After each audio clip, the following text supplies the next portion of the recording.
The morning air at Arlington National Cemetery carried the solemn weight of respect as James Washington stepped off the Greyhound bus that had brought him from Biloxi, Mississippi. At 87 years old, his journey hadn't been easy, but some things mattered more than comfort. The funeral of General Robert Mitchell was one of those things. James straightened his navy blue suit jacket, careful not to disturb the 3 military pins on his left lapel. He'd polished them the night before, just as he had polished his shoes until he could almost see his reflection. Some habits from military life never left a person even decades later. "You sure you don't want me to wait, old-timer?" the taxi driver asked after dropping James at the cemetery entrance. The young man had listened to James talk about his connection to the general during their short ride from the bus station. "No thank you, son. I don't know how long I'll be," James replied, handing over a carefully counted fare plus a $1 tip. It was more than he could afford, but his mama had raised him right. The driver hesitated. "It's a big place." "And that's an important funeral today. Lots of security." James nodded, his eyes already fixed on the distant hills where white headstones stood in perfect rows. "I know where I'm going. Been planning this trip since I heard the news." The walk took longer than it might have in his younger days. James used a simple wooden cane, one he'd carved himself from oak. Not for show, but necessity these days. His right knee had never been the same after Korea. As he walked, memories floated through his mind like autumn leaves. Memories of a younger General Mitchell than just a captain, who had changed the course of James's life with a single decision. Visitors and mourners passed him on the pathway. Some nodded respectfully at the elderly man. Others barely noticed him. James didn't mind either way. He wasn't there for them. The closer he got to the funeral site, the more obvious the security presence became. Men in dark suits with earpieces, military police in formal uniforms, barricades and checkpoints that hadn't been there the last time James had visited Arlington to say goodbye to his own brother. A crowd had gathered beyond the final checkpoint, people who had come to pay respects but would watch the ceremony from a distance. James took a deep breath and approached the security gate where 2 young men in uniform stood checking credentials. "Good morning," James said, his voice still carrying the slight Mississippi drawl that 60 years away from home hadn't erased. "I'm here for General Mitchell's service." The taller guard looked at him with polite indifference. "Sir, do you have an invitation or security clearance for today's ceremony?" James reached into his inner jacket pocket and pulled out a worn leather wallet. From it, he carefully extracted a black and white photograph, slightly creased from years of being carried close to his heart. "I served under the general in 59 through 62. We kept in touch over the years." He handed the photo to the guard. The image showed a much younger James in uniform standing beside an equally young Robert Mitchell. Both men were smiling, arms around each other's shoulders, standing in front of a military tent with a sign that read, "Camp Casey, Korea." The guard glanced at the photo, then handed it back. "I'm sorry, sir. Today's ceremony is restricted to family, official military representatives, and specifically invited guests. There's a public viewing area set up over there." He pointed to the crowd behind the barricades. James didn't move. "Son, I've come a long way. The general would want me here. We served together during times you've only read about in history books." The second guard stepped forward. "Sir, we have our orders. Without proper credentials, we can't let you through." "I'm sorry."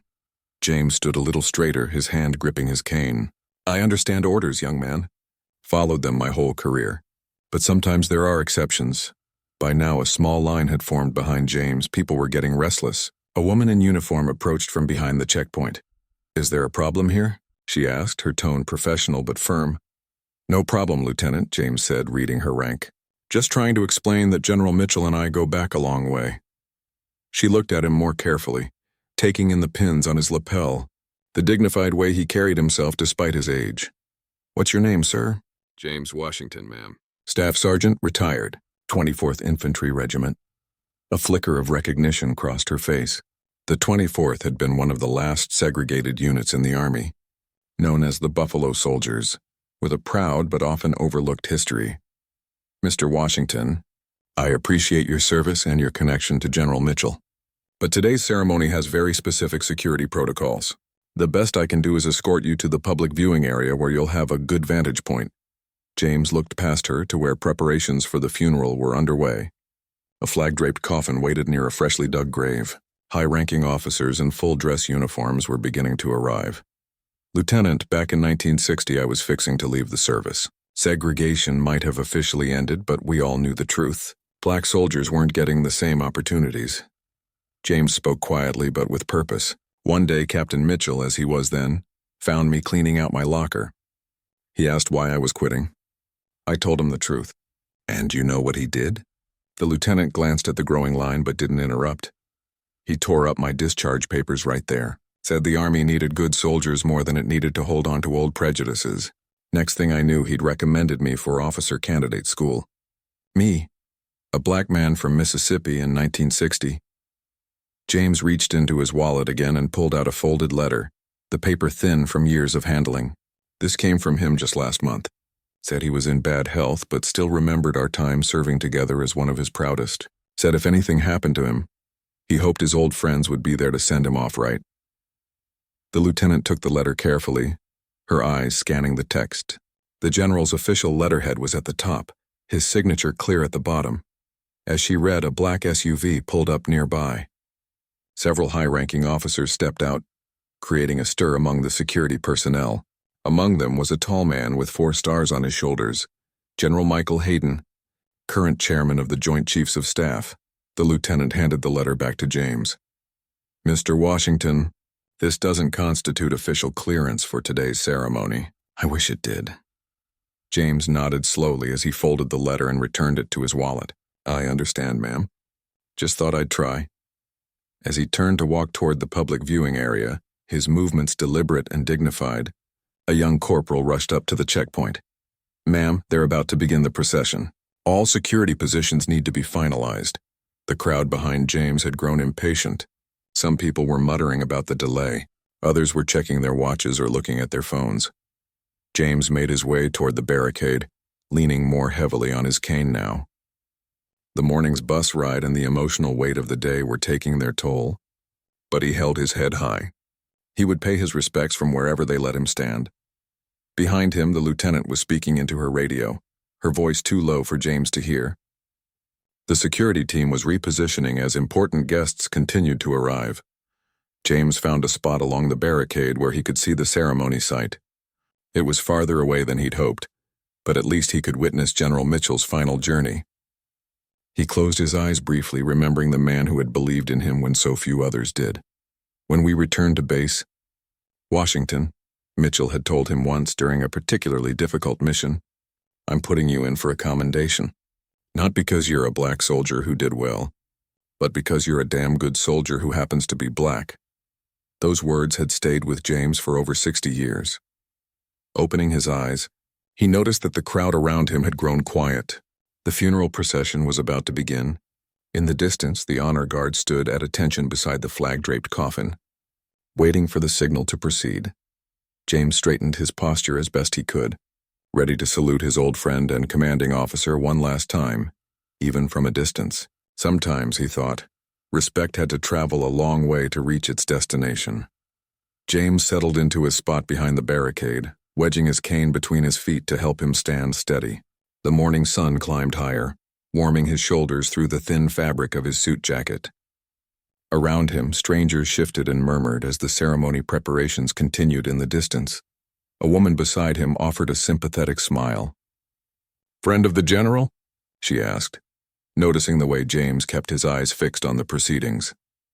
"Yes, ma'am," James replied, his voice soft but clear. "Served together many years ago," she nodded respectfully.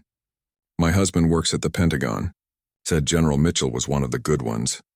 "That he was," James agreed, his mind drifting back to a rainy night in Korea when Mitchell had sat with him in a medical tent after James had lost 2 friends to enemy fire. The then-captain hadn't offered empty words or false comfort. He'd just been there, shoulder to shoulder with a grieving soldier, regardless of the color of their skin. The crowd stirred as the official procession began. High-ranking military officials took their places near the gravesite. Family members were escorted to chairs set up beneath a green canopy. James recognized the general's wife from photographs he'd seen over the years, her back straight despite her grief, just as a military spouse learned to carry themselves. As the ceremony began, James felt a growing discomfort that had nothing to do with his aging knees or the morning chill. Standing behind a barricade felt wrong. He and Robert Mitchell had made a pact decades ago, sitting in a tent in a foreign land, that they would be there to see each other home when the time came. "Excuse me," he said to the woman beside him. "I need to try something." He made his way back through the crowd, moving with purpose despite his age. At the security checkpoint, a different guard now stood watch. A young man who looked barely old enough to have finished basic training. "Sir, I need to ask you to stay behind the designated area," the guard said as James approached.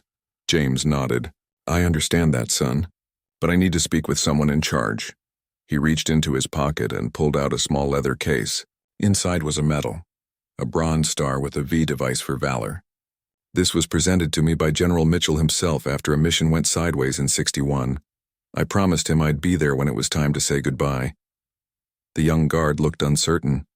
"Sir, I don't have the authority to—" "I'm not asking you to break the rules," James interrupted gently.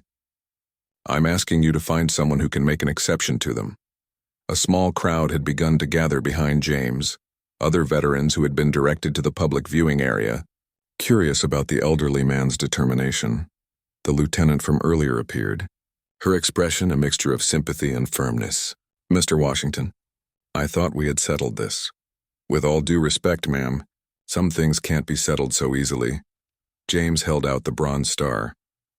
"General Mitchell pulled 3 of us out of a burning transport under enemy fire, carried me on his back for nearly a mile when my leg was hit. Never once mentioned it in his report. Said it was just what any officer would do for his men."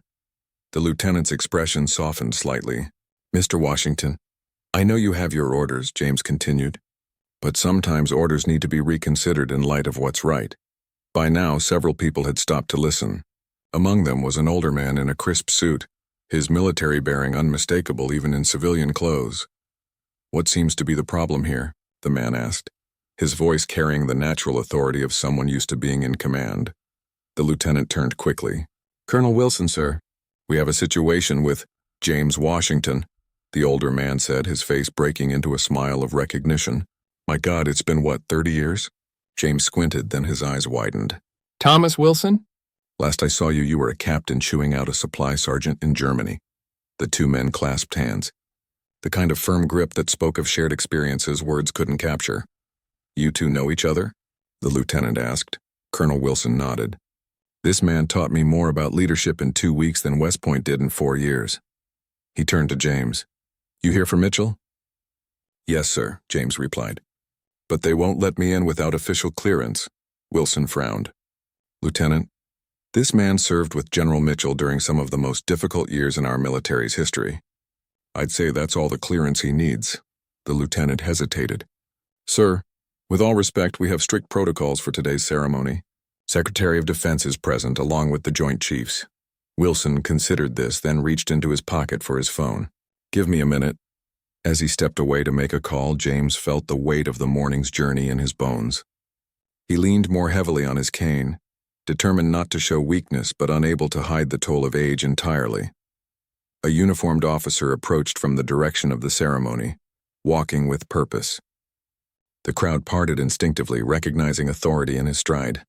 4 stars gleamed on each shoulder. "Is there a situation here that requires attention?" General Michael Hayden asked, his voice level but commanding. The lieutenant snapped to attention. "Sir, we have a visitor without proper clearance who wishes to attend the ceremony." Hayden turned his attention to James, taking in the elderly man's military bearing, the pins on his lapel, the bronze star still held carefully in his weathered hand. "Your name, sir?" Hayden asked. "Staff Sergeant James Washington, retired, sir. 24th Infantry Regiment."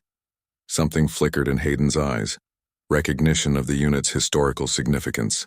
The 24th had been one of the last segregated units in the Army, with a proud but often overlooked legacy. "The Buffalo Soldiers," Hayden said quietly. James nodded. "Yes, sir. And your connection to General Mitchell?" "Served under him in Korea and later in Germany, sir. He was my commanding officer during some of the hardest fighting, saved my life and the lives of many others." Hayden's gaze fell to the medal in James's hand. Bronze star with V device. "Yes, sir. General Mitchell, captain back then, presented it to me after we lost half our platoon taking a hill that wasn't even marked on our maps." The ceremony music drifted over from the burial site. Time was passing. Soon they would lower Robert Mitchell into the ground, and a chapter of history would close forever. Hayden seemed to make a decision. "Lieutenant, escort Mr. Washington to the ceremony. Find him a seat with the honored guests." The lieutenant's eyes widened slightly. "Sir, the seating arrangements were finalized days ago." "Protocol. Sometimes protocol needs to give way to what's right, Lieutenant," Hayden said firmly. "This man represents a connection to General Mitchell's early career that deserves recognition." Colonel Wilson returned, putting his phone away. "General Hayden, sir." "I was just trying to arrange—" "Already handled, Colonel," Hayden said with a nod. "Mr. Washington will be joining us for the ceremony." Wilson smiled. "Thank you, sir." As the lieutenant prepared to escort James to the ceremony, a small crowd of onlookers had gathered. Among them, several veterans watched with approval, some offering small nods of respect to James as he passed. The walk to the ceremony site was longer than James had expected. Each step required concentration, his cane pressing firmly into the grass of Arlington. But he walked as straight as his aged body would allow, dignity in every movement. "I apologize for the confusion earlier," the lieutenant said quietly as they walked. "We have our orders, but—" "No need to apologize," James replied. "You were doing your job. I understand that better than most." As they approached, heads turned. Family members looked curious. Military personnel exchanged glances. James felt the weight of their attention, but kept his eyes forward, focused on the flag-draped coffin that held the remains of his friend and commander. The lieutenant guided him to a row of seats near the front, where high-ranking officers and distinguished guests were already seated. Several shifted to make room, a gesture of respect that spoke volumes. As James took his seat, he caught the eye of General Mitchell's widow across the way. She looked at him with a question in her expression, clearly wondering who this elderly man was who had been escorted to a place of honor. James gave her a small, respectful nod. She studied him for a moment, then something like recognition dawned in her eyes. She reached into her purse and withdrew a small photograph, looking at it and then back at James. A faint smile touched her lips, and she nodded in return. The photograph, James suspected, was one that Mitchell had kept all these years, perhaps the same one James carried in his wallet, showing two young soldiers standing together in a distant land, united by service and mutual respect. As the chaplain began to speak, James closed his eyes briefly, offering a silent greeting to his old friend. "I made it, Robert," he thought.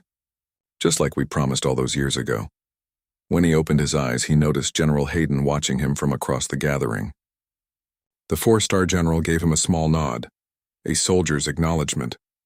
In that moment, despite the decades that separated their service, despite the different worlds they had inhabited within the military, there was understanding.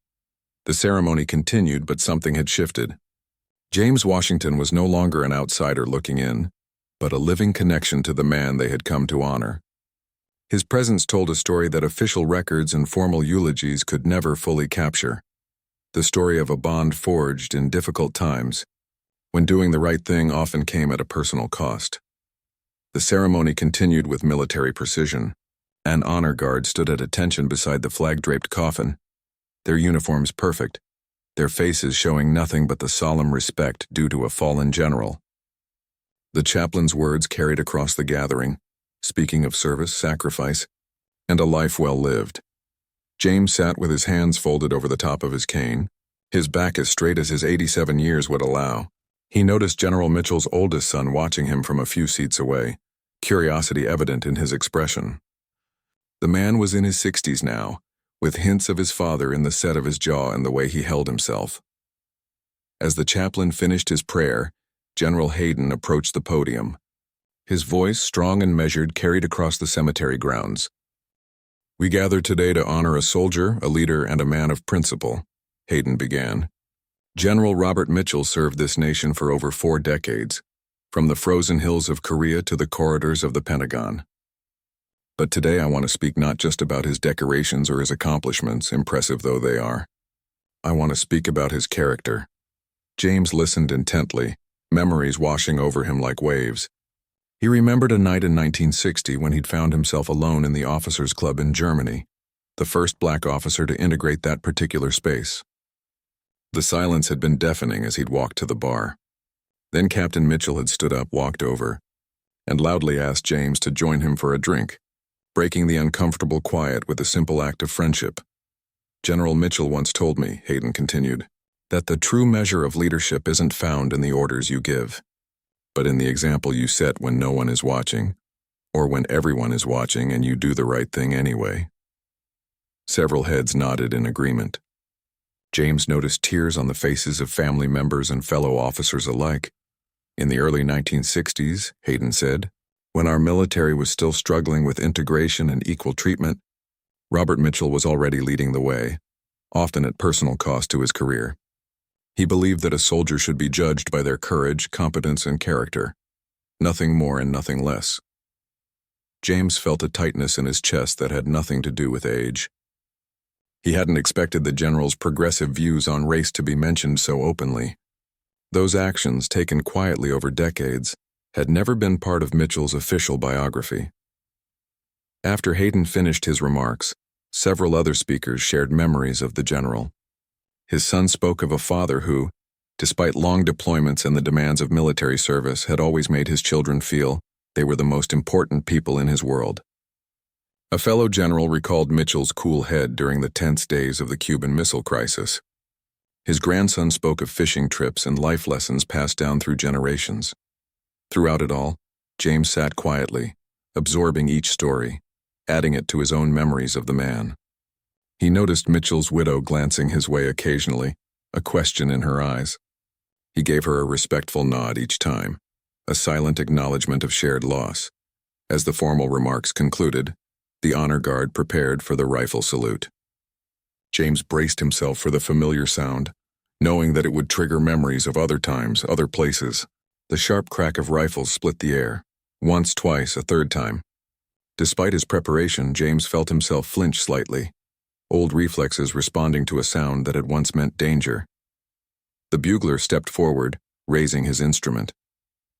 The first clear notes of taps floated across Arlington National Cemetery, a melody that had sent countless soldiers to their final rest. James felt tears gathering in his eyes, but he didn't wipe them away. There was no shame in honoring grief, especially here in this place. As the last note faded into silence, the honor guard began the precise, reverent folding of the flag that had draped the general's coffin. Each crease, each turn was performed with meticulous care, transforming the fabric into a tight triangle of stars and stripes. The lead guard presented the flag to General Mitchell's widow with a few quiet words. The formal ceremony was drawing to a close. People began to stir, preparing to move to the reception that would follow. James remained seated, needing a moment before attempting to stand on legs stiffened by sitting. A shadow fell across him. He looked up to find General Hayden standing beside his chair. "Staff Sergeant Washington," Hayden said. "Would you walk with me for a moment?" "It would be an honor, sir," James replied, carefully pushing himself to his feet. His joints protested, but he ignored the discomfort. As they moved away from the dispersing crowd, Hayden spoke quietly. "I knew of you before today, Sergeant." James looked at him with surprise. "General Mitchell mentioned you several times over the years," Hayden explained. "He kept track of your career until your retirement." "I didn't know that, sir." Hayden nodded. "He spoke of you as one of the finest non-commissioned officers he'd ever served with. Said you taught him more about leadership than any training manual." They walked slowly along a path lined with headstones, each marking another story of service. "There's something else," Hayden said after a moment. General Mitchell left specific instructions for his funeral arrangements. One of his requests was that if any members of his old units from Korea or Germany attended, they should be invited to speak at the reception. "Particularly you, if you were able to come." James stopped walking, genuinely surprised. "Sir?" "He left a letter with his will," Hayden continued. In it, he mentioned several people who had been important in his life and career. Your name was among them, Sergeant Washington. The revelation struck James deeply. All these years, he had treasured his memories of serving under Mitchell, never fully knowing if the general had felt the same connection. "I would be honored to say a few words." "Sir," James said, his voice slightly rough with emotion, "though I'm not much for public speaking these days. Sometimes the most important words are the hardest to say," Hayden replied. "But they matter all the more for it." They continued walking, their pace unhurried. Around them, the sounds of the cemetery, quiet conversations, distant traffic, birds calling to one another, created a backdrop for their conversation. "If I may ask, sir," James said after a while, "how did you recognize the significance of the 24th Infantry Regiment? Most people these days don't know about the Buffalo Soldiers." Hayden smiled slightly. "My grandfather served in the 9th Cavalry before integration. He didn't talk about it much, but when he did..." The general shook his head. "Those were stories of men who served with distinction despite facing discrimination from the very country they were defending."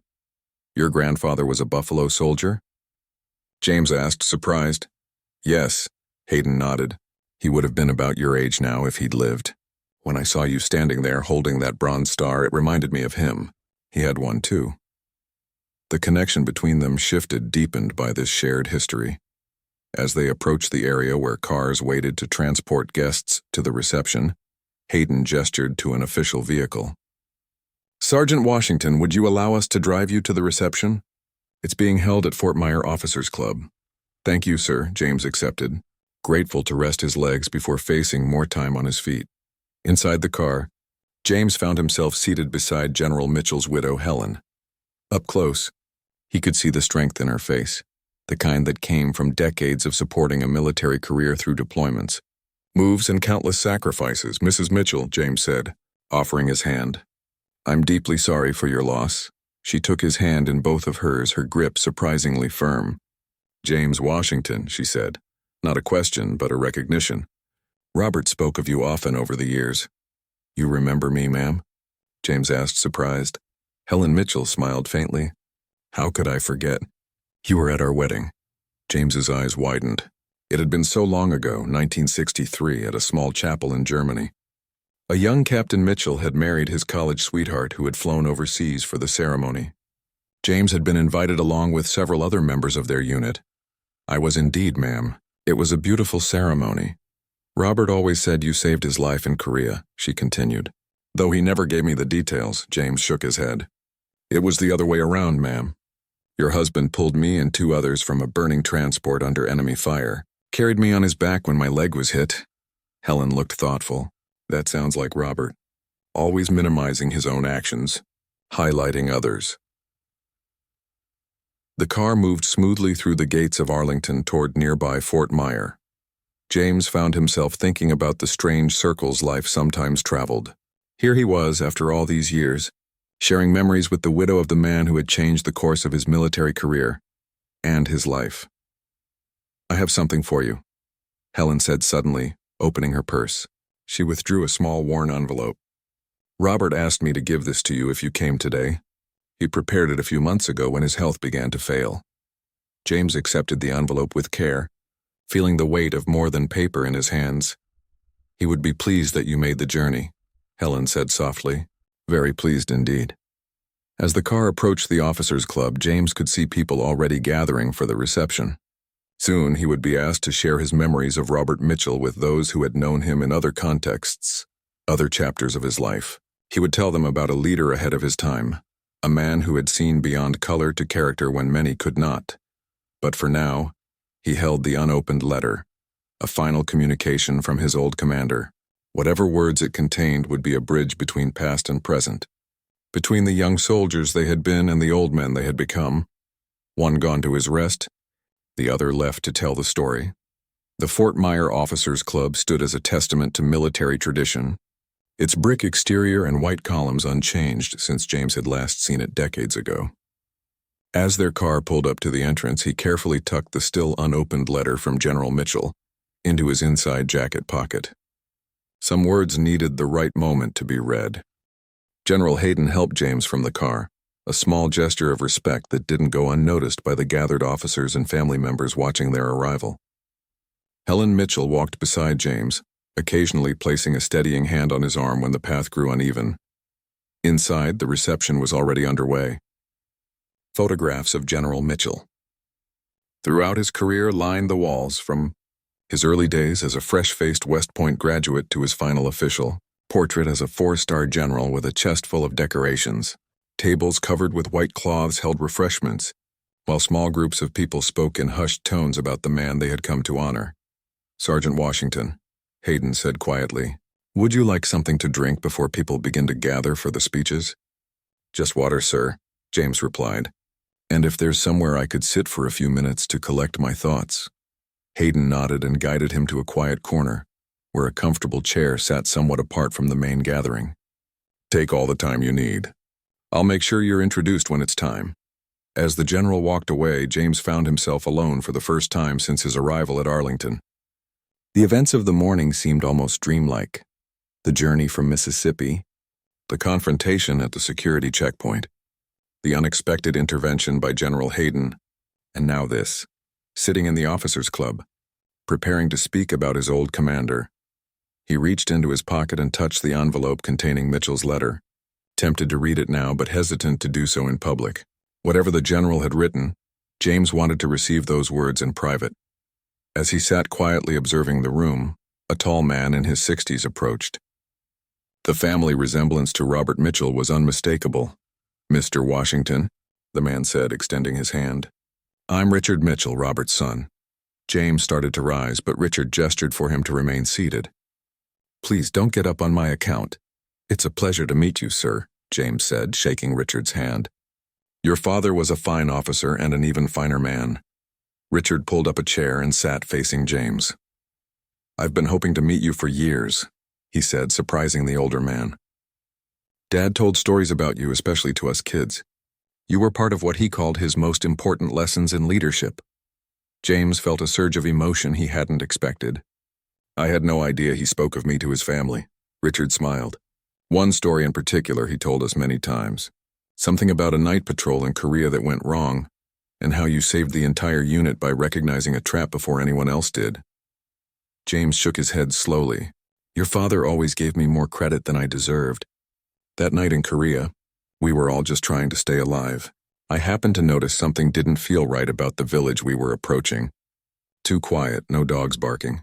Your father trusted my instinct and changed our approach. Turned out the village was full of enemy soldiers waiting to ambush us. He said that night taught him to listen to his non-commissioned officers, especially the ones who'd grown up having to be extra careful about reading situations. Richard said it was a lesson that saved lives throughout his career. Before James could respond, General Hayden approached with a glass of water. I see you two have found each other, he said, handing the water to James. General, we were just talking about a night patrol in Korea, Richard explained. Hayden nodded. I believe that story made it into the leadership curriculum at West Point for a time. The importance of trusting your experienced NCOs. James sipped his water, still processing the fact that a moment he remembered as simply doing his job had been transformed into a teaching tool for future officers. Around them, the reception continued. Staff officers who had served under Mitchell in his later years shared stories with retired generals who had known him as a peer. Family members moved through the crowd, accepting condolences and sharing memories. After about 20 minutes, Hayden returned. Sergeant Washington, we're going to begin the memorial speeches soon. Would you be comfortable speaking third, after the family and before the military colleagues? Yes, sir, James replied, feeling nervous but determined. That would be fine. Hayden helped him to his feet and they moved toward the front of the room where a small podium had been set up. People began to take notice, curious about the elderly black man in the company of the chairman of the Joint Chiefs of Staff. Helen Mitchell was the first to speak. With dignity and occasional flashes of gentle humor, she shared stories of their 57 years of marriage, painting a picture of a man who had been as devoted to his family as he had been to his country. When she spoke of their early years together, she glanced at James with a small smile. Robert always said that his time in Korea and Germany shaped him more than any other period in his career, she said. The lessons he learned there, often from the enlisted men under his command, stayed with him throughout his life. Richard Mitchell spoke next, offering a son's perspective on growing up with a father who was often deployed, but always present in spirit. He spoke of letters sent from across the world, phone calls at odd hours, and reunions that made up for long absences. Then it was James's turn. As he made his way to the podium, leaning on his cane, he felt the weight of every one of his 87 years. But he also felt a strength that came from purpose. He had traveled all this way to honor his friend and commander. Now was the time to do just that. "My name is James Washington," he began, his voice stronger than he had expected. "I served under General Mitchell, though he was Captain Mitchell back then, in Korea in 1959 through 61, and later in Germany until 64. The room had grown completely quiet, all eyes fixed on the elderly man at the podium. "I'm not much for public speaking," James continued, "so I'll just tell you about the Robert Mitchell I knew. The one I met long before he had stars on his shoulders." He paused, gathering his thoughts. In 1959, the Army had officially been integrated for nearly a decade, but the reality on the ground was different. Many black soldiers still faced prejudice, both spoken and unspoken. We were often the last to be promoted, the first to be punished, and rarely given the same opportunities as our white counterparts. James noticed a few uncomfortable shifts among the older officers in the room, but he continued. Captain Mitchell was different. From the day he took command of our company, he made it clear that he judged his men by their actions, not their color. When I was wounded during an operation near the DMZ, he carried me on his back for nearly a mile under enemy fire. Never once mentioned it afterward. Said it was just what any officer would do. James smiled at the memory. But we knew better. We knew there were plenty of officers who might have left a black sergeant behind. Especially in 1959, he looked around the room, making eye contact with several people. What made Robert Mitchell special wasn't just his courage, though he had plenty of that. It was his ability to see beyond the limitations of his time. He recommended me for officer candidate school when many wouldn't have considered it. Said the Army needed good leaders regardless of their color. James paused, taking a sip of water. His next words came carefully, measured. There's a lot of talk these days about what makes someone a hero. In my experience, it's not always the grand gestures or the medals, though the general earned plenty of those. Sometimes it's the quiet decisions, choosing to do right when no one's looking, standing up for what's fair when it might cost you something. He thought of that day in the officers' club in Germany, when Mitchell had publicly welcomed him into a space where he was clearly unwanted by others. General Mitchell was that kind of hero. The kind who changed lives not through speeches or policies, but through daily actions that showed his true character. James straightened his shoulders, standing as tall as his aged frame would allow. I traveled here today from Mississippi because nearly 60 years ago, Robert Mitchell treated me like a man when many others didn't. He saw my potential when others saw only my color, and in doing so, he didn't just change my life. He showed a better way forward for all those who served under him. The room remained silent, some eyes now glistening with unshed tears. "In my pocket," James said, patting his jacket. "I carry a letter the general sent me just weeks before his passing. I haven't read it yet, but I don't need to in order to stand here and tell you this. Robert Mitchell was the finest officer I ever served under, and one of the finest men I've ever known." James nodded once, signaling he had finished. For a moment no one moved or spoke. Then slowly the room filled with applause, not the polite, obligatory kind, but something deeper, more meaningful. As James made his way back to his seat, supported by General Hayden, he noticed tears on Helen Mitchell's face. She reached out and squeezed his hand as he passed. "Thank you," she whispered. "Thank you for coming all this way." The speeches continued, with generals and diplomats sharing their memories of Mitchell's later career. James listened attentively, adding these new perspectives to his own understanding of the man he had known so long ago. Throughout it all, he was aware of the letter in his pocket, waiting to be read. When the formal portion of the reception concluded, people began to approach James, introducing themselves and sharing their own connections to General Mitchell. Young officers particularly seemed drawn to him, eager to hear more about the early days of Mitchell's career. James answered their questions patiently, sharing stories from Korea and Germany that revealed the character of the young officer who would one day become a respected general. As he spoke, he realized he was doing more than honoring his old commander. He was passing on lessons about leadership and character to a new generation of military leaders. By late afternoon, fatigue began to overtake him. The journey, the emotions of the day, and the effort of remaining standing for so long had drained his energy. General Hayden, noticing his weariness, approached once more. "Sergeant Washington, we've arranged a room for you at the Fort Myer guest house if you'd like to rest before your return journey tomorrow." James nodded gratefully. "Thank you, sir." I think that would be wise. As they prepared to leave, Helen Mitchell approached with a small, carefully wrapped package. "James, I want you to have this," she said, pressing it into his hands. "Robert would want you to keep it." James unwrapped the package to find a small framed photograph, the same image he had carried in his wallet for decades, now professionally preserved. The young Captain Mitchell and Sergeant Washington stood side by side in Korea, arms around each other's shoulders, both smiling despite the war raging around them. "Thank you, ma'am," James said, his voice thick with emotion. "I'll treasure this." As General Hayden escorted him to the waiting car, James felt a sense of completion. He had fulfilled his promise to say goodbye to his old commander and friend. Now, in the quiet of his room later, he would read the letter and hear Robert Mitchell's final words to him, closing a circle that had begun over 60 years before on the frozen hills of Korea. The Fort Myer guesthouse room was simple but comfortable. A single bed with crisp white sheets, a small desk by the window, and a bathroom with a shower that James was grateful to use after the long, emotional day. After cleaning up and changing into the spare shirt he'd packed in his small overnight bag, he sat on the edge of the bed, finally alone with his thoughts.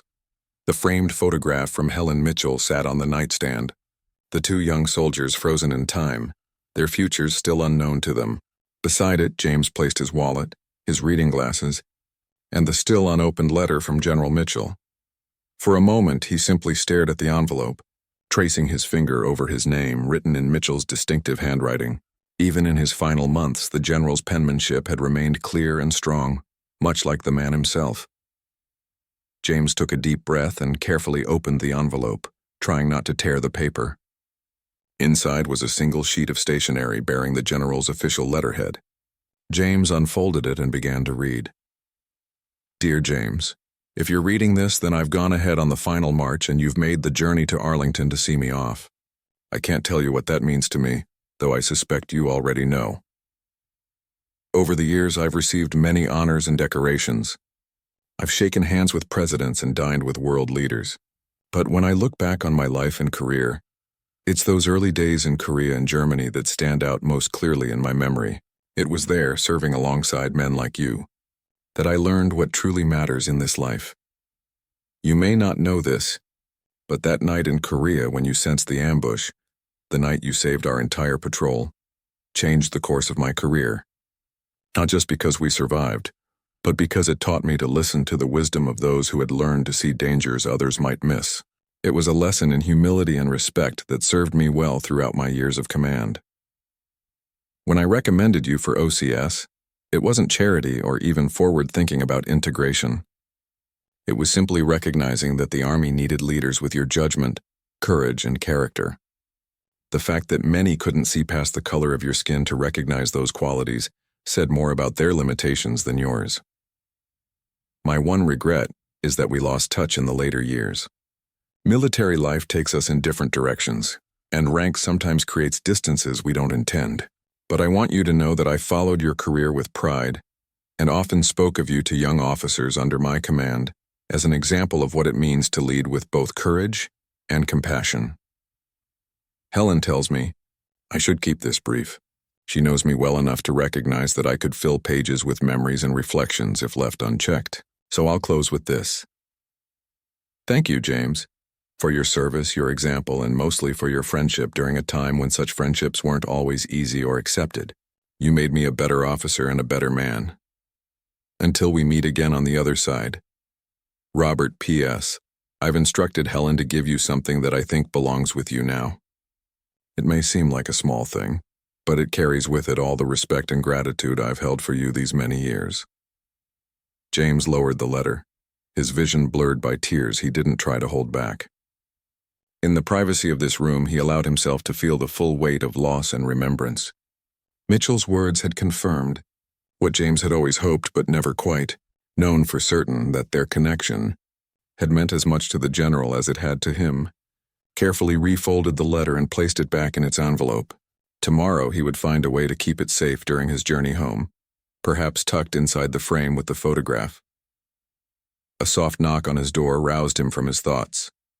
When he opened it, he found a young Army lieutenant standing there with a small package. "Sergeant Washington, Mrs. Mitchell asked me to deliver this to you." She said you would understand its significance after reading the General's letter.